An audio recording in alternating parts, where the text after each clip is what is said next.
মানবতাবিরোধী অপরাধের মামলায় মৃত্যুদণ্ডপ্রাপ্ত সাবেক স্বরাষ্ট্রমন্ত্রী আসাদুজ্জামান খান কামালকে ফেরত চেয়ে ভারতের কাছে আনুষ্ঠানিকভাবে অনুরোধ জানিয়েছে বাংলাদেশ। এজন্য দিল্লিকে চিঠি পাঠানো হয়েছে বলে নিশ্চিত করেছেন পররাষ্ট্র প্রতিমন্ত্রী শামা ওবায়েদ ইসলাম। জানান, দ্বিপাক্ষিক সম্পর্ক জোরদারে ভারত ইতিবাচক পদক্ষেপ নেবে বলে আশা করছেন তিনি। সোমবার ইস্কাটনে এক সেমিনার শেষে সাংবাদিকদের প্রশ্নের জবাবে এসব কথা জানান পররাষ্ট্র প্রতিমন্ত্রী। বিস্তারিত জানাচ্ছেন নাদিয়া শারমিন। জুলাই গণঅভ্যুত্থানে মানবতাবিরোধী অপরাধের মামলায় মৃত্যুদণ্ডপ্রাপ্ত সাবেক স্বরাষ্ট্রমন্ত্রী আসাদুজ্জামান খান কামালকে ফেরত চেয়ে ভারতকে চিঠি দিয়েছে বাংলাদেশ। দুপুরে রাজধানীর ২০ মিলনায়তনে এক অনুষ্ঠান শেষে পররাষ্ট্র প্রতিমন্ত্রী একথা নিশ্চিত করেন। আশা কি করব কি না করবো সেটা তো ভারত সরকারের উপর ডিপেন্ড করে। আমাদের সরকারের থেকে চিঠি গেছে, আমরা অপেক্ষা করব। অবশ্যই আমরা আশা করব যে ভারত পজিটিভ রিপ্লাই দিবে এবং যা দুই দেশের মধ্যে যে দ্বিপাক্ষিক সম্পর্ক আছে সেটাকে জোরদার করার লক্ষ্যে তারা তাদের পক্ষ থেকে যা তাদের দায়িত্ব সেটা তারা পালন করবে। এদিকে সার্কের পুনরুত্থানে সরকার কাজ করলেও বিমস্টেক আর সার্ক একটি আরেকটির বিরোধী নয় বলে জানান তিনি। বিমস্টেকে যে দেশগুলো আছে সেগুলো অনেকগুলো দেশ সার্ক ভুক্ত সার্ক প্ল্যাটফর্মে নেই। তো অবশ্যই এটা পরিষ্কার যে সার্ক এবং বিমস্টেক দুটোই একটা আরেকটাকে কমপ্লিমেন্ট করে এবং দুটোই কোএক্সিস্ট করতে পারে এবং সার্ক এবং বিমস্টেক দুটি প্ল্যাটফর্মের মাধ্যমেই আমরা বাংলাদেশ এবং আমাদের এই অঞ্চলের দেশগুলোর এবং মানুষের ভাগ্য উন্নয়ন সম্ভব। এর আগে সোমবার দুপুরে বিমস্টেক নিয়ে Bangladesh institute of international and strategic studies আয়োজিত এক সেমিনারে কথা বলেন পররাষ্ট্র প্রতিমন্ত্রী। আমাদের অঞ্চল সন্ত্রাসবাদ, সহিংস উগ্রবাদ, মানব পাচার, মাদক পাচার, সাইবার হুমকি, অবৈধ মাছ ধরা, জলবায়ু পরিবর্তনজনিত দুর্যোগ এবং মানবিক সংকট সহ নানা চ্যালেঞ্জের মুখোমুখি। তাই সামুদ্রিক নিরাপত্তা, আইন প্রয়োগ, দুর্যোগ ঝুঁকি হ্রাস, মানবিক সহায়তা এবং সক্ষমতা বৃদ্ধির ক্ষেত্রে বিমস্টেককে আরও কার্যকর সহযোগিতা জোরদার করতে হবে। তিনি জানান, বিমস্টেকের বর্তমান সভাপতি এবং স্বাগতিক দেশ হিসেবে বাংলাদেশ শুধু সভা আয়োজনের মধ্যেই সীমাবদ্ধ থাকবে না। আঞ্চলিক সংযোগ আমাদের অভিন্ন আকাঙ্ক্ষার অন্যতম প্রধান ভিত্তি হয়ে থাকতে হবে। পরিবহন সংযোগ বিষয়ক বিমস্টেক মাস্টার প্ল্যান আমাদের একটি সুস্পষ্ট রূপরেখা দিয়েছে। এখন সবচেয়ে বড় চ্যালেঞ্জ হলো এর কার্যকর বাস্তবায়ন। নীল অর্থনীতিতে যৌথ সমৃদ্ধি, জলবায়ু সহনশীলতা ও দুর্যোগ মোকাবেলায় একসাথে কাজ করার কথাও জানান তিনি। রোহিঙ্গাদের ফেরাতে চান সদস্যদের সহযোগিতাও। একজন বিশ্বস্ত অংশীদার ও বন্ধু হিসেবে বাংলাদেশ আন্তরিকভাবে আশা করে যে বিমস্টেকের কাঠামো এবং এই বহুপাক্ষিক সংস্থার সদস্য রাষ্ট্রগুলো রোহিঙ্গা শরণার্থীদের নিরাপদ, স্বেচ্ছায়, মর্যাদাপূর্ণ ও টেকসই প্রত্যাবাসনের জন্য প্রয়োজনীয় আন্তর্জাতিক চাপ সৃষ্টি করতে অঙ্গীকারবদ্ধ থাকবে। শারমিন, ৭১, ঢাকা। জিয়াউর রহমান হত্যা মামলার আসামি মেজর মোজাফফরের বিচার সেনা আইনেই হবে বলে জানিয়েছেন স্বরাষ্ট্রমন্ত্রী সালাউদ্দিন আহমদ। সকালে বিজিবি সদর দপ্তর পরিদর্শন শেষে সাংবাদিকদের এই তথ্য জানান তিনি। একই সাথে মন্ত্রী বলেন, কোনো ব্যক্তির বিরুদ্ধে সেনা আইন এবং ফৌজদারি আইনে একযোগে বিচারের সুযোগ নেই। এছাড়া সীমান্ত নিরাপত্তা প্রসঙ্গে স্বরাষ্ট্রমন্ত্রী বলেন, চলমান সংঘাতে স্পর্শকাতর হয়ে ওঠায় শুধু মিয়ানমার সীমান্ত এলাকায় কাঁটাতারের বেড়া দেওয়ার পরিকল্পনা নিয়েছে সরকার। মহিমিজানের রিপোর্টে বিস্তারিত।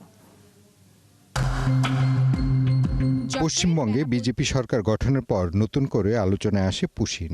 দেশটির বিভিন্ন সীমান্ত দিয়ে একের পর এক পুশিনের চেষ্টা চলে, তবে তা রুখে দেয় বাংলাদেশ সীমান্তরক্ষী বাহিনী বিজিবি।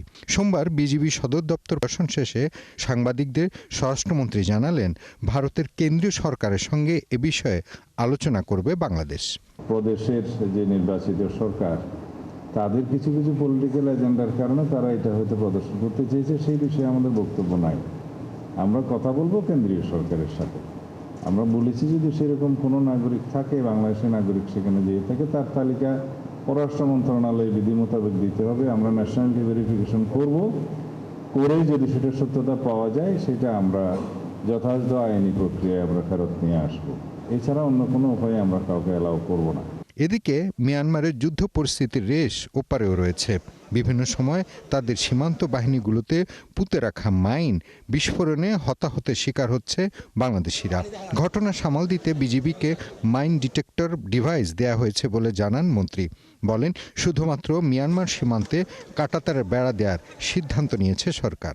মায়ানমার সীমান্তটা আমাদের জন্য এখন খুবই ভালনারেবল হয়েছে বিভিন্ন কারণে।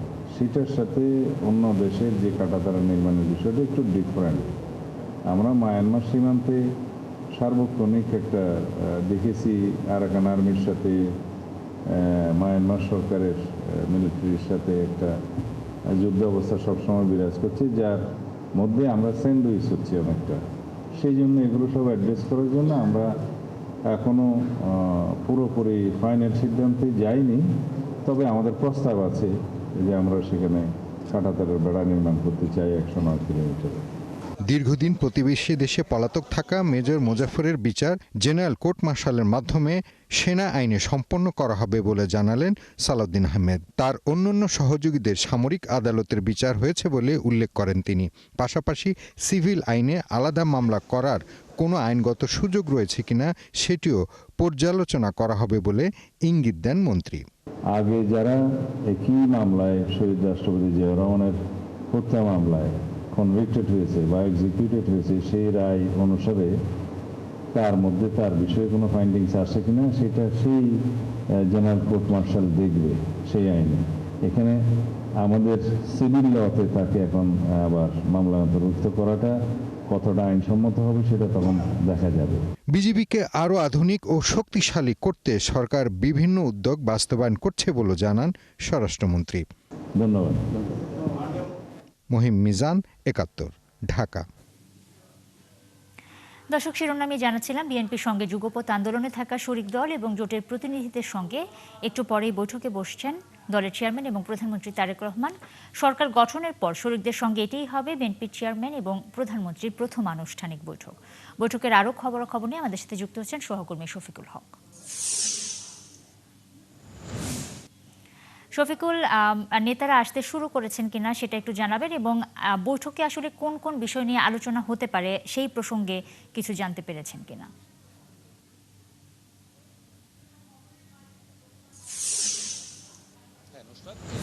আমরা যেটি দেখতে পেয়েছি যে বিএনপির সঙ্গে এই 24-এর যে গণ অভ্যুত্থানের পূর্বে যেই যুগপৎ আন্দোলন বিএনপির সঙ্গে যুক্ত হয়ে স্বৈরাচার বিরোধী আন্দোলন যারা করেছিলেন, সেই যুগপৎ সঙ্গীদের সঙ্গে প্রধানমন্ত্রী এবং বিএনপি চেয়ারম্যান জনাব তারেক রহমান তিনি একটি এখানে নৈশ ভোজের আমন্ত্রণ জানিয়েছেন, এবং সেই বৈঠকটি আজ সন্ধ্যা 7:30 নাগাদ শুরু হওয়ার কথা। তবে ইতিমধ্যে আমরা যেটি দেখতে পেয়েছি যে বিএনপির সঙ্গে সেই যুগপৎ আন্দোলনে অংশ নেওয়া সেই 12 দলীয় ঐক্য জোট সহ গণতন্ত্র মঞ্চ সহ যে নেতৃবৃন্দ যারা ছিলেন তারা কিন্তু ইতিমধ্যেই তারা ধীরে ধীরে এখানে আসছেন, এবং রাষ্ট্রীয় অতিথি ভবন যমুনায় এই বৈঠকটি অনুষ্ঠিত হওয়ার কথা।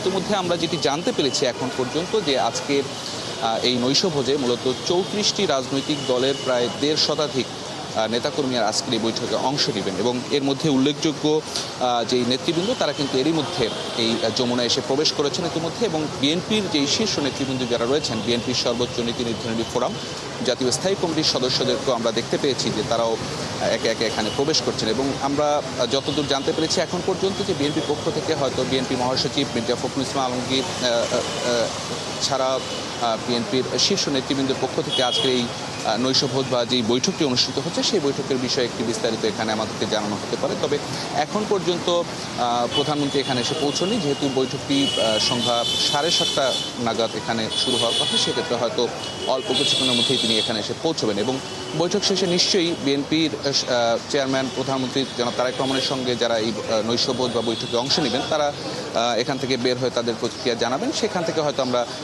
বলতে পারবো যে আসলে এই নৈশভোজটি কেন বা কী কারণে বা কী কারণে কী কথা হলো সেসব বিষয় নিয়ে বিস্তারিত এখানে আলোচনা হলো, সে বিষয়ে হয়তো আমরা সেখান থেকে জানতে পারবো। তবে এখন পর্যন্ত যেটি ধারণা করা হচ্ছে যে সরকারের সঙ্গে আপনি জানেন যে এই 12ই ফেব্রুয়ারি যে নির্বাচনটি অনুষ্ঠিত হলো সেই নির্বাচনের পরে প্রায় 5 মাস অতিবাহিত হয়ে গিয়েছে। তবে বিএনপির সঙ্গে যারা যুগপৎ আন্দোলনে অংশ নিয়েছিল তাদের সঙ্গে কিন্তু আনুষ্ঠানিকভাবে বিএনপির প্রধান বা প্রধানমন্ত্রী তারেক রহমানের সঙ্গে আনুষ্ঠানিক কোনো বৈঠক এখন পর্যন্ত অনুষ্ঠিত হয়নি। এটি প্রথম সরকার গঠনের পরে এটি প্রথম বৈঠক এখানে অনুষ্ঠিত হতে যাচ্ছে, এবং এই বৈঠকে মূলত এই সরকার এবং যেই শরিক দলগুলো যুগপৎ আন্দোলনে যারা ছিল তাদের সঙ্গে যোগাযোগ বৃদ্ধি করা ছাড়াও সরকার যে কর্মকাণ্ডগুলো পরিচালনা করছে সে বিষয়ে শরিকদের অবহিত করতে পারে। একই সাথে যেই বিএনপির যে আগামীর যে পথ চলা সেই পথ চলার বিষয়ে রাজনৈতিক দলগুলোর মতামত এবং তাদের পরামর্শ এখান থেকে তারেক রহমান এখান থেকে নিতে পারেন, এসব বিষয়ে আসলে আমরা এখান থেকে ধারণা করছি। তবে সেটি বলা যাবে বৈঠকটি শেষ হওয়ার পরে বা নৈশভোজ শেষ হওয়ার পরে যখন তারা এখানে বের হবেন, বের হয়ে নিশ্চয়ই আমাদের সঙ্গে কথা বলবেন, সেই তাদের বক্তব্যের পরে হয়তো আমরা বিস্তারিত এখান থেকে বলতে পারবো। তবে এখন পর্যন্ত এটি আমরা ধারণা করছি যে আগামীর যেই রাজনীতি বা যেই দেশের সামগ্রিক পরিস্থিতি বা বিএনপির সরকারের যেসব কর্মকাণ্ড হাতে নিয়েছে সেসব বিষয় নিয়ে মূলত শরিকদের সঙ্গে প্রধানমন্ত্রী এবং বিএনপি চেয়ারম্যান এখানে আলোচনা করতে পারেন। তো আমরা রয়েছি, যমুনার সামনেই রয়েছি এবং 7:30 নাগাদ বৈঠকটি শুরু হবে। বৈঠক শেষে হয়তো বিস্তারিত এখান থেকে বলতে পারবো। নুসরাত, এই ছিল এখান থেকে। বৈঠকের পর নিশ্চয়ই আপনার কাছ থেকে বিস্তারিত আমরা জেনে নিব এবং দর্শকদের জানানোর চেষ্টা করবো। দর্শক, যমুনা থেকে আমাদের সাথে যুক্ত হয়েছিলেন সহকর্মী শফিকুল হক। বিদেশ যাত্রায় গুটি কয়েক উড়োজাহাজ কোম্পানির কাছে যেন জিম্মি বাংলাদেশি যাত্রীরা।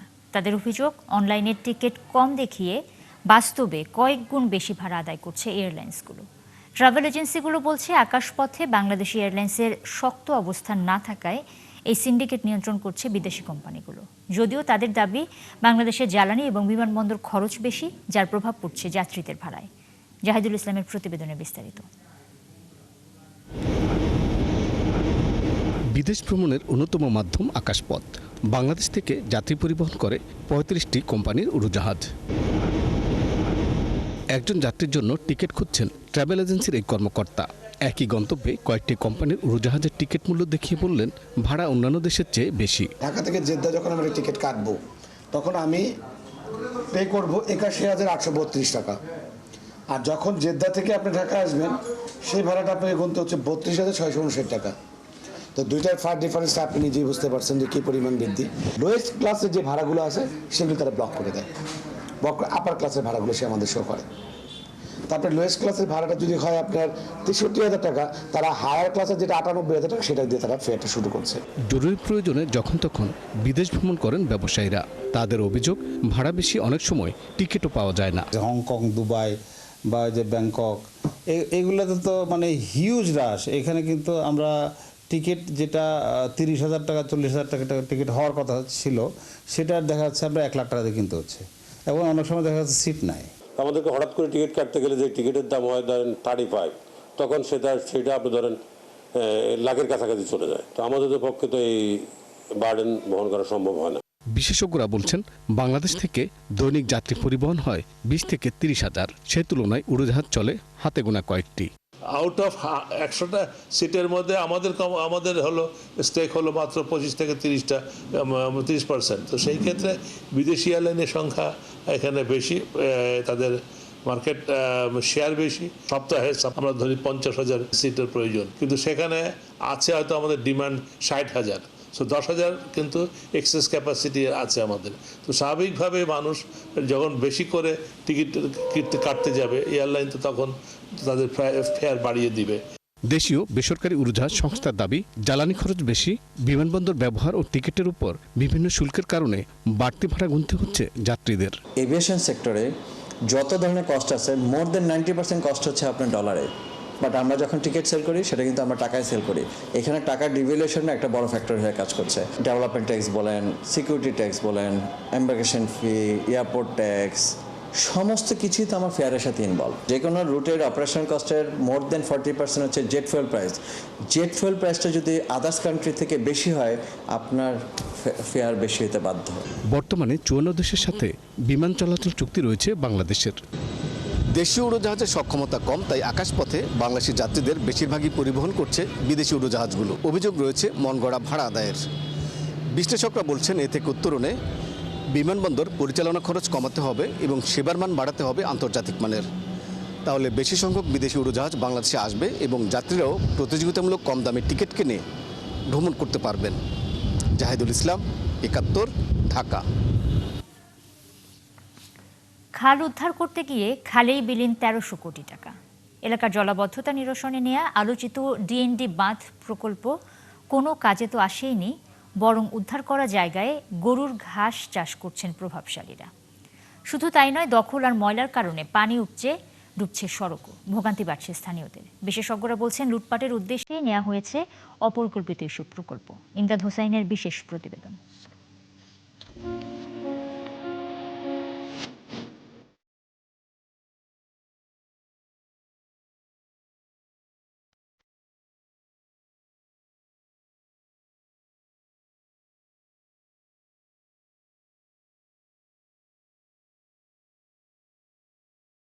এটি নারায়ণগঞ্জ শহরের ফকির রোড এলাকার চিত্র।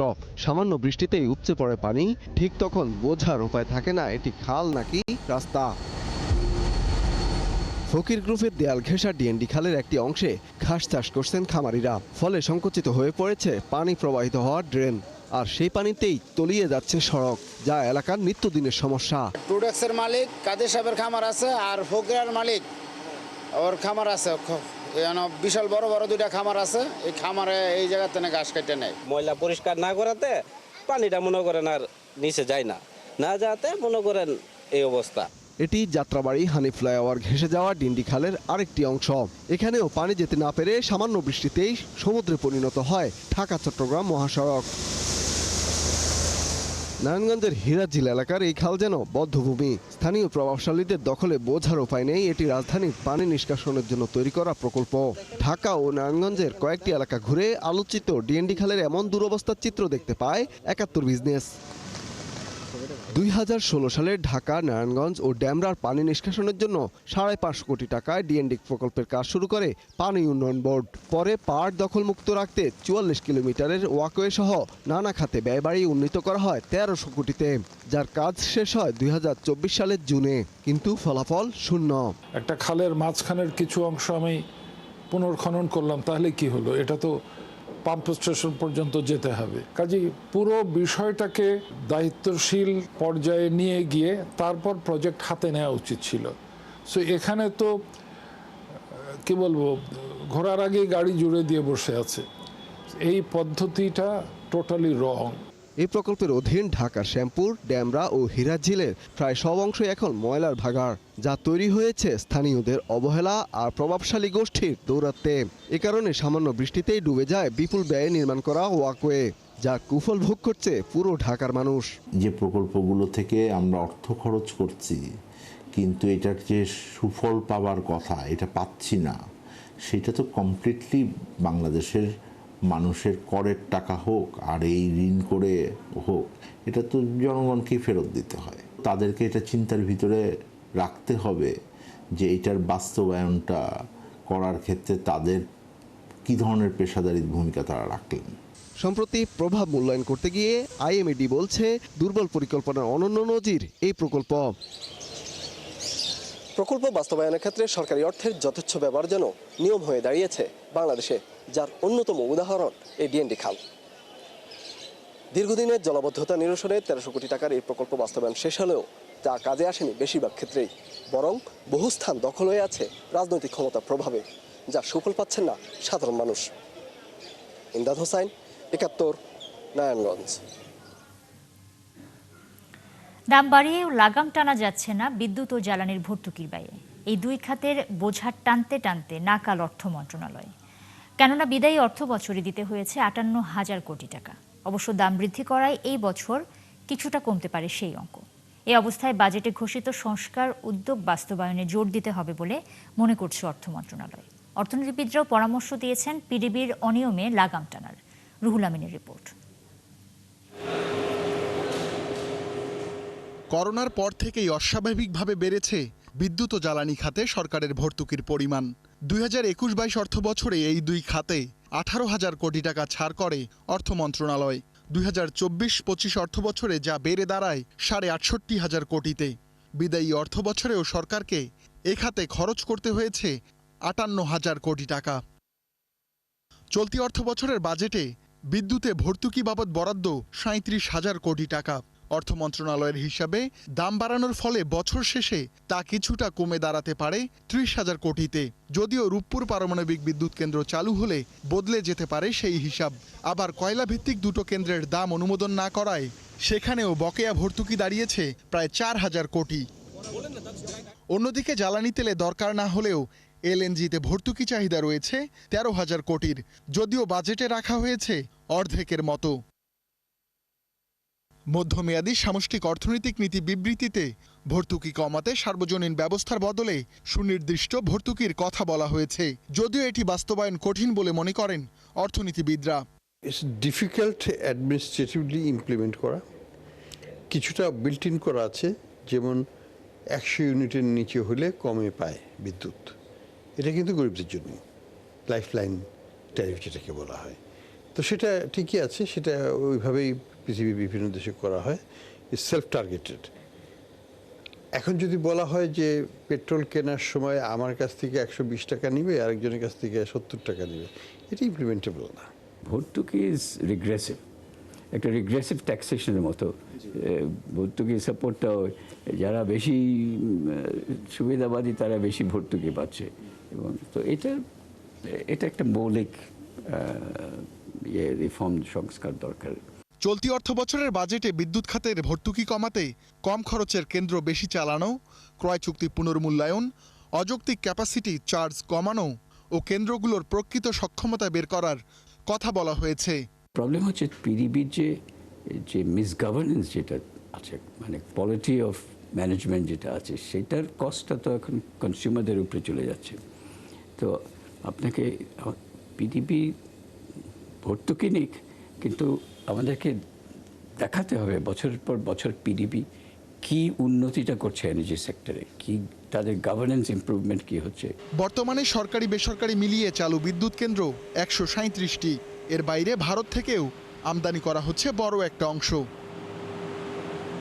রুহুল আমিন, 71, ঢাকা। আগামী 2 দিন ঢাকা সহ 7 বিভাগে ভারী বর্ষণ হতে পারে বলে সতর্ক করেছে আবহাওয়া অধিদপ্তর।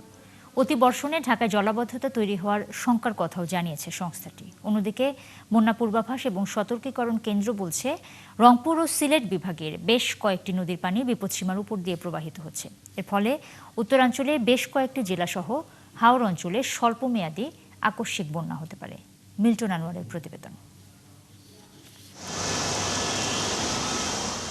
জুলাইয়ের শুরুতে ভারী বর্ষণে রাজধানী জুড়ে জলাবদ্ধতায় নাকাল হয়েছে নগরবাসী। আর চট্টগ্রাম বিভাগে বন্যা ও পাহাড় ধসে প্রাণ হারায় অর্ধশতাধিক মানুষ। আবারও ঢাকাসহ 7 বিভাগে ভারী থেকে অতি ভারী বৃষ্টিপাতের সতর্কবার্তা দিয়েছে আবহাওয়া বিভাগ। জানিয়েছে 20 জুলাই থেকে পরবর্তী 48 ঘণ্টায় এই বৃষ্টিপাতে আবারও ডুবতে পারে ঢাকা। আছে লঘু নিম্নচাপেরও শঙ্কা। আজ সকাল 11টা থেকে পরবর্তী 48 ঘন্টার জন্য চট্টগ্রাম বিভাগ ছাড়া আর যে 7টা বিভাগ রয়েছে সবগুলো বিভাগের জন্যই ভারী থেকে অতি ভারী বর্ষণের একটা সতর্কবার্তা জারি করা হয়েছে। পাশাপাশি এই ভারী বর্ষণের কারণে ঢাকা মহানগরীতে অস্থায়ীভাবে জলাবদ্ধতার সৃষ্টি হতে পারে। এদিকে বন্যা পূর্বাভাস ও সতর্কীকরণ কেন্দ্রের নির্বাহী প্রকৌশলী জানালেন, রংপুর ও সিলেট বিভাগের বেশ কয়েকটি নদীর পানি বিপদসীমার উপর দিয়ে প্রবাহিত হচ্ছে।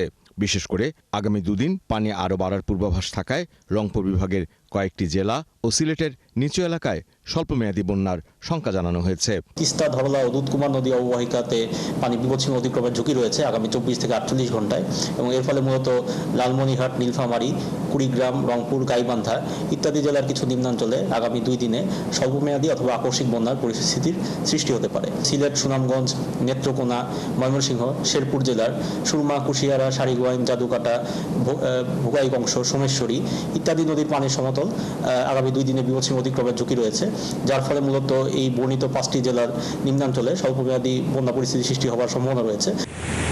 তবে দেশের প্রধান নদীগুলোতে পানি এখনও বিপদসীমার নিচে থাকায় আপাতত মধ্যমেয়াদী বন্যার আশঙ্কা নেই বলে জানালেন এই প্রকৌশলী। প্রধান নদী অববাহিকার পানি এখনো বিপদসীমার নিচে অবস্থান করছে।